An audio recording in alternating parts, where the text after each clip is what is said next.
தமிழ் மட்டுமல்ல, இந்தியா மட்டுமல்ல, உலக அளவிலையும் நிறைய சாதனைகளை செஞ்சு சாதிச்சிட்டு இருக்கு கபாலி.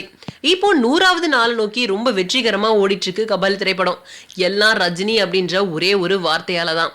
தயாரிப்பாளர் தானு ஏற்கனவே கபாலிக்காக பல பிரம்மாண்டங்களை பண்ணிட்டாரு. இப்போ 100வது நாள் விழா வேற எடுப்பாரு அப்படின்னு எதிர்பார்க்கப்படுது. இது கபாலிக்காக மட்டுமல்ல, ரஜினி அப்படின்ற சூப்பர் ஸ்டாருக்காகவும் தான். ரஜினி மக்களை சந்திக்கிற நாள் ரொம்ப ரொம்ப கம்மி. அதுவும் கபாலி முன்னாடி பின்னாடி அப்படின்னு பல விமர்சனம். ரஜினி எது பண்ணாலும் நல்லதாவும் ஒரு விமர்சனம், கெட்டதாவும் ஒரு விமர்சனம் வருது.